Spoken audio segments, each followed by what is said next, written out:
Welcome back, Sleep Nation. Great to see everybody here. So, today we are tackling a universal pain point. You have booked the perfect vacation, or maybe you're visiting some family for the holidays. You lay your head down on the pillow, you're exhausted from traveling, and yet your eyes stare wide open at that ceiling. Okay, don't trigger bad sleep. Don't trigger that trip that you took last year to your parents' house and you didn't sleep at all, okay? It's the worst. But you're exhausted and your brain suddenly is convinced that every noise is somebody breaking into your house or a ghost and that there's actually um something that is broken when you're away from your home. So, on last week's video, we did talk a lot about how to create that safe sanctuary space to sleep. And now we're not there anymore. Yeah, we're away from home. And I would say you are definitely not broken. This is kind of referred to from sleep science as kind of that first night effect. It's kind of that evolutionary kind of survival mechanism. When you sleep in an unfamiliar environment, one hemisphere of your brain actually stays in kind of a lighter stage of sleep to kind of act as that night watchman. So your brain is kind of literally keeping you half awake to make sure you don't get eaten. That's not going to happen though. So.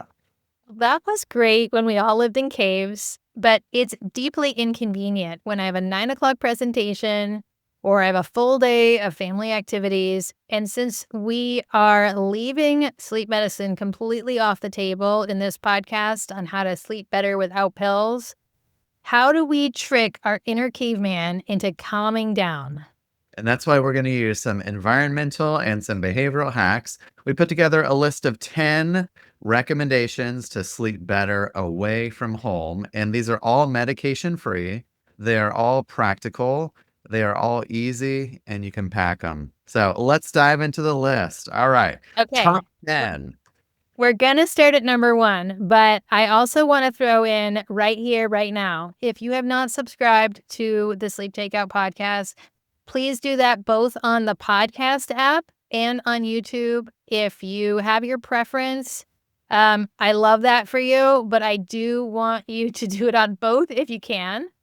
And the second one is you can schedule a consultation if you are having trouble turning your brain off at home. And now we're talking about going to, the cruise ship with your best friend and we're going to have trouble there. So make a discovery call with Daniel or head over to our website if some of those products you haven't tried. So before we start, that's just a little plug that I have here. Okay. Number 1, we're going to call it the pillow passport. Okay. Are we literally buying a passport for our bedding? No. Okay. And we're not packing our comforter and our pillow topper. But what we can do is bring our own pillowcase. So oftentimes a pillowcase would double great as theoretically a laundry bag or something to keep stuff cushioned and separate. But what's really important is it has a smell, it has the cleanliness of your home, and it's a familiar object that is in bed with you. It's small enough, it provides consistent tactile feedback, it's touching your head and your neck, it's with the exact firmness and texture that you're used to. If you can bring your pillow, great, but if not, start with your pillowcase. That makes total sense, Michelle. Like every hotel pillow is either, a rock or this cloud that kind of collapses into nothing. And, having kind of your own pillowcase kind of sounds like an instant kind of comfort upgrade.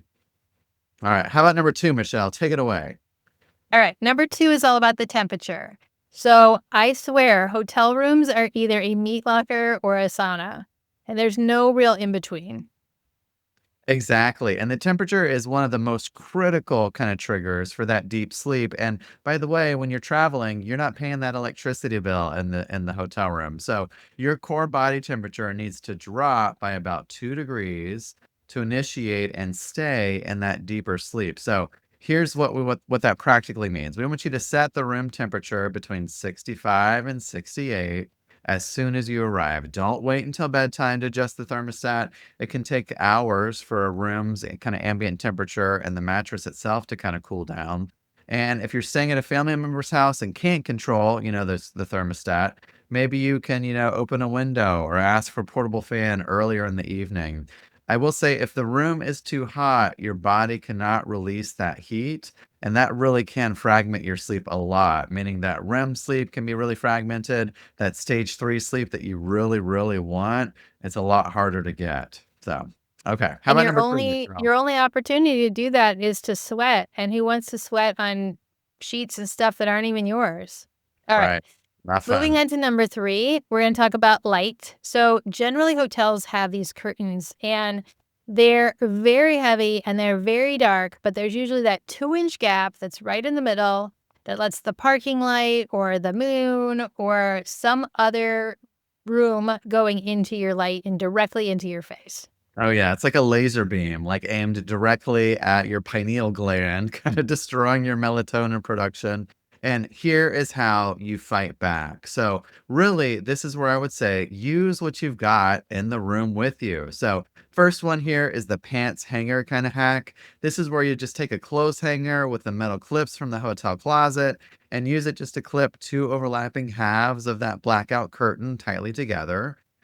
Number 2 here, pack a contoured eye mask or your favorite sleep takeout mask that you can get at sleeptakeout.com. This can be a high quality domed eye mask that doesn't press directly against your eyelids. And it's a non-negotiable travel tool. Really, if you want to make sure you have a dark room, an eye mask is really a key thing.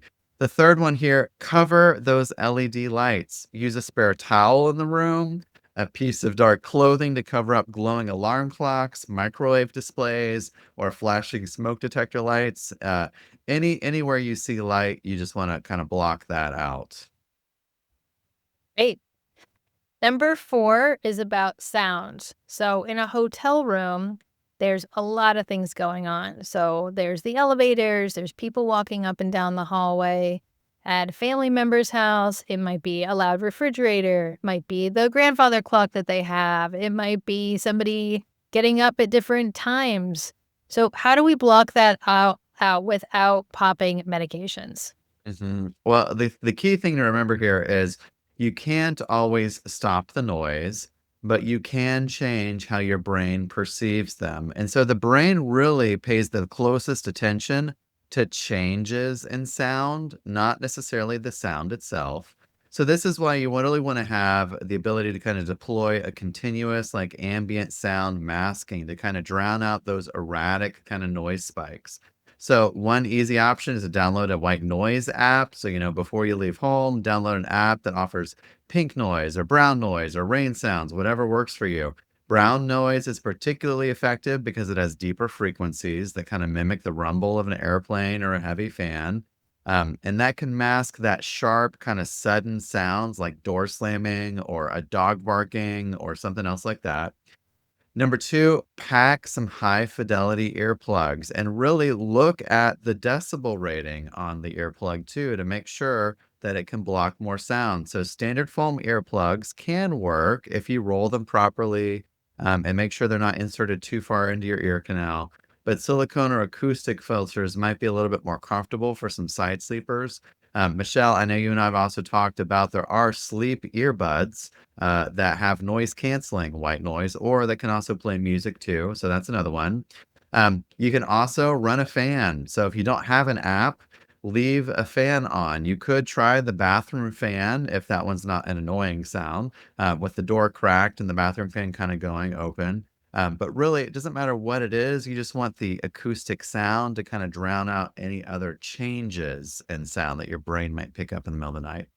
How about number 5, Michelle? So, number 5 is all about behavior. You've heard me talk on the podcast about my sleep habits. Everything goes out the window with routine because it's usually combining seeing people that you know, a conference, and then doing a bunch of extra fun things. So sometimes I'm staying up late. I never watch TV at home, but there's like a big TV that's in the room. And sometimes you're talking to people, you're on not on your time zone sometimes when you could do this traveling, and it can just really ruin the sleep hygiene. So I that's something that I struggle with. Yeah, I would say huge mistake. Like your brain really loves patterns. So if you disrupt the sequence of events that kind of leads to your sleep and your body doesn't kind of get the memo that it's time to kind of wind down, really, that's why you want to replicate that at home bedtime sequence. You want to replicate that with you on the go too, if that makes sense. So if you normally read a physical book for 10 minutes and brush your teeth and then stretch at home, do that exact sequence in the hotel room. The chronological order of your actions that can really act as that behavioral anchor. And then, Pavlovian conditioning, your body associates the sequence with imminent sleep. So automatically lowering your heart rate, preparing your brain for rest. It sounds like, a great idea, but again, you have to figure out what it is and try and normalize what you can. That goes on to number 6 too, is sometimes when you are traveling, your time to eat is not exactly the normal time. So you want to avoid the travel dining trap. Yeah, 100%. And So that is the recipe for a terrible night. Like it's a alcohol. huge, heavy meal, way too late, maybe caffeine and alcohol too late. I feel like you and I at like the podcast conference, we broke some of these rules too. Oh yeah, it's hard to. It's hard not to. I mean, depending what you're doing, if it's work travel, if it's not, like there's a lot of things that are happening. But I would say try your best to finish that heavy meal several hours before your head hits the pillow. If you are gonna have alcohol, make sure it's several hours before bedtime. This gives your liver a chance to metabolize all that alcohol. That's really important. So number 7 is really interesting, but it works really well for me. It's the visual decluttering. So when you are somewhere that's things are different, definitely out of place, it tricks your brain into all of a sudden being confused and disorganized, and that whole fight or flight,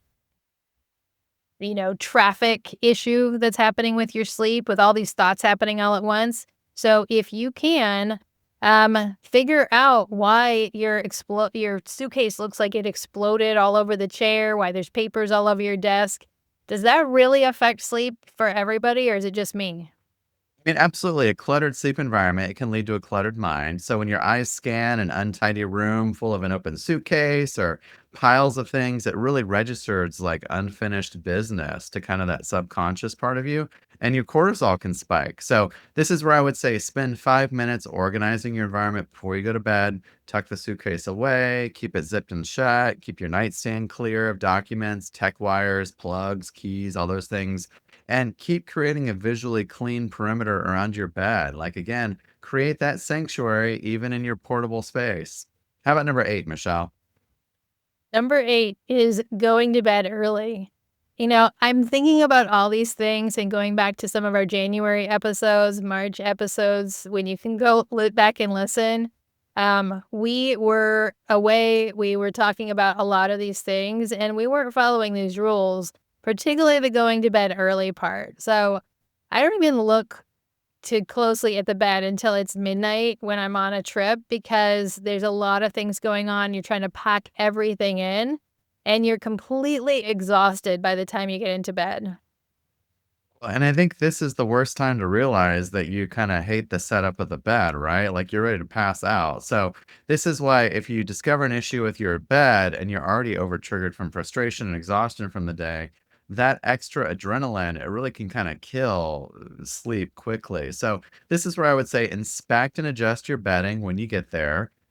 Take off that hotel duvet. A lot of duvets are heavy, they're synthetic, they trap a lot of intense body heat. If you tend to run hot, strip off that top layer immediately and maybe ask the front desk for a breathable cotton top sheet or a cotton blanket instead, because really that's going to give you better temperature regulation too. The other one is check the tuck. So if you hate having your feet feel trapped by that tucked in kind of, sheet around the corners of your bed that can restrict movement and increase heat, pull out the sheets, loosen them up. But do that maybe when you check in, not when you're trying to go to bed at night. All right. And then number 9 takes us to the next morning. And I think this is something that is really pounded in on this podcast. If you can anchor your morning, that generally is likely to set up improvement for your sleep, right? hmm Absolutely. Like sleep is that 24-hour cycle. It's driven by your circadian rhythm. And in sleep pressure, the quality of your sleep tonight really depends heavily on the light signals that your eyes receive throughout the day. And this is especially true if you've traveled across time zones. I know Michelle talked about earlier, this summer, our land of the midnight sun kind of travel. And so, really, the key thing here is get 10 to 15 minutes of direct outdoor sunlight within an hour of waking up. This natural sunlight, that is what's going to stop the production of that melatonin. It's going to kickstart your biological timer for the evening. That morning cortisol spike is going to help that you get from sunlight. It's going to help you regulate your internal clock, ensuring that your body is going to begin producing melatonin roughly 14 to 16 hours later. And even if it's cloudy, outdoor light is significantly more powerful than indoor kind of artificial light. So it's worth it. Just get up, get out of bed, go expose yourself to something outside. We made it to the last and final tip for sleeping better away, and it's one of my favorites. But what's the final piece? It's all about removing the anxiety of trying to sleep. You want to combine that with a physical relaxation technique to calm your nervous system down.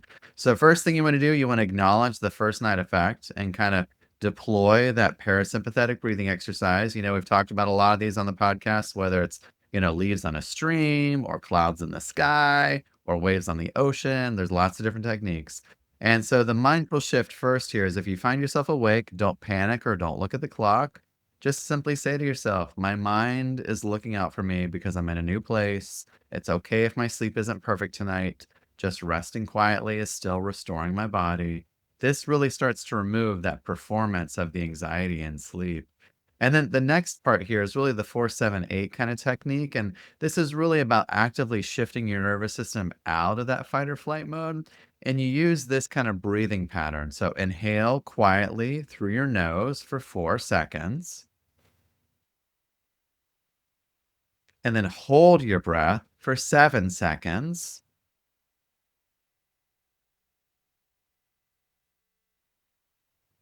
And then exhale completely and audibly through your mouth for 8 seconds, Or your nose. or your nose. You can do it either one. That long exhale is kind of hard. What you want to do is you want to repeat this cycle a couple times, sometimes four, sometimes five. And really, the prolonged exhalation is really what slows your heart rate. It forces your body into a more deeper, kind of relaxed state. Oh, Dan, we went through a lot in these top 10, and none of these really should surprise a lot of you out there. But I do want you to recognize where you're maybe not doing as well, and then the ones that you got on top of. And one of the things in these last couple episodes was about how important keeping to these routines, like keep the good ones and get rid of some of these bad habits. But it really highlights how much control that we have when we feel out of control in other environments or when we are trying to solve our sleep problems with something external going into our body like medicines, that we have a lot more control than we think we do. Exactly. Sleep is not a switch that you just flip. It's a plane that you have to land smoothly. So by controlling the light, the sound, the temperature, and your own behavioral cues, you can really guide that plane down safely, no matter where in the world you happen to be staying. Pack your pillowcase, clip those curtains, breathe out for 8 seconds. Safe travels and sweet dreams to all of our Sleep Nation listeners. Bye bye.